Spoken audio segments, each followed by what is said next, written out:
Hello children. In the last class, we discussed about two types of mothers, Mary and Hephzibah. Today we are going to continue the study beginning with the reign of Manasseh. Manasseh ruled for a long time, but the prophecy sent to Hezekiah did not seem to come to pass at all. People were looking for it and many even forgot it. It was in the days of Josiah, the grandson of Manasseh, that Jeremiah prophet also started prophesying. He told the people of Israel to be careful, to turn to the Lord, so that they may not see the fulfillment of the prophecy that was given to Hezekiah. King Josiah administered many reforms in Israel, and so the Lord did not bring the destruction in his time. Josiah had three sons, Jehoahaz, Jehoiakim, and Zedekiah. Jehoiakim's son was Jehoiakim. These were the last four kings of Judah. The fate of each is a solemn warning to people living at the end of time. Jehoiakim could have been a very able administrator, but he had very poor training and so he failed in his duty. The king of Babylon came and took away the treasures of the house of God. These people were ruthlessly handled. Many bright young people were taken away as captives to Babylon. The king saw all this, but he was powerless to interfere. His life was gone. He was not connected with the throne of God. His mother and his father had made a fatal mistake. They did not give the training which was essential for a king. Even after seeing all this, he himself did not educate his own son properly. So Jehoiakim, when he became the king, he could not do any better. He languished in the prisons of Babylon for 37 years. Here was another lamp without the oil, another soul without the heavenly food. It is very rightly said Jerusalem was destroyed because the education of her children was neglected. Zedekiah, the third son of Josiah, had still an opportunity to save Jerusalem. Jeremiah gave him counsel, telling him to go and surrender to the king of Babylon so that his city may be spared, that he may be allowed to live. Jeremiah pleaded with the king to obey the voice of the Lord. Did Zedekiah respond positively? Did he deliver himself to the Babylonians as the Lord wanted him to? No. Zedekiah said, I am afraid. In these three sons is revealed the weakness, the cowardice, the wickedness, and the final ruin of those trained for the service of the world and not for the service of God. How are we, children? What is our training? At the same time as Zedekiah lived, there were other children, other youth in Israel, Daniel, Ananiah, Mishael, and Azariah. These were very dear to the sight of Lord. Their mothers had given them the proper training and they stood strong for the Lord even as captives when they were taken to Babylon. The mothers had diligently taught their sons to read the scrolls of the prophets. The history of Israel was studied.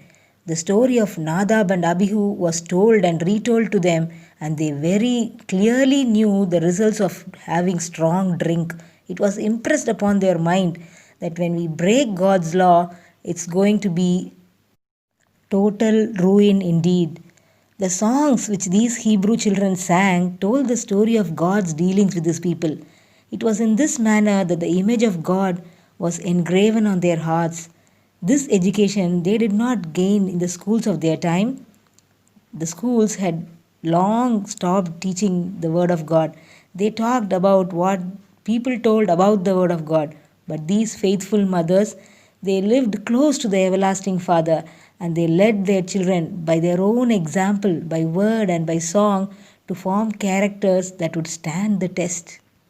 When the king of Babylon took these four young men to the courts of Babylon, they were not afraid to stand true to what their education had all along been. Pure food, clean thoughts, and physical exercise placed these children on the list of those without blemish, well favored. What about their intellectual ability? Were they any less than the others? No, no, they were 10 times wiser than all the others. The crucial moment came when the king appointed them a daily provision of the king's meat from his own table and even wine too. The decisive moment, the most important gist of chapter 1 is the decision that Daniel and his friends took. They strongly decided, purposed in their heart, that they would not defile themselves with the unclean food that was being provided for them. So there they went to the supervisor and they requested him to allow them to eat just water and grains and vegetables and not the king's food. Was it an easy request? No, the supervisor was shocked. He said, "No, do you want the king to kill me? No, I'm not going to give you permission."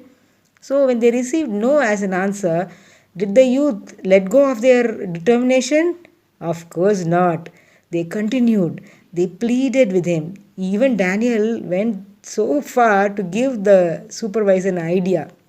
He said, "Please just try this method for 10 days and then you can decide." It was such a wise proposal, the officer in charge agreed. And what happened at the end of 10 days is history. The luxurious food on the table was appetizing, alluring, enticing. The aroma was attracting them, but these youth had decided to stay strong, to true to the Lord. They knew that the food was unhealthy and they decided not to touch it. God blessed their efforts. How are you, children? What is your decision? Every day, are you trying to control yourself like these four young men did? They were able to say no when every opportunity was open for them to err. Strive, children, to be like these four youth. God is longingly looking towards you. Stay strong. Try to control yourself to your desires and do always that which is good. We will be studying the book of Daniel in the coming days. Many of you may be called to stand before judges and kings. Be prepared, children. Keep the lessons in your heart and try to apply them with God's strength. Bye.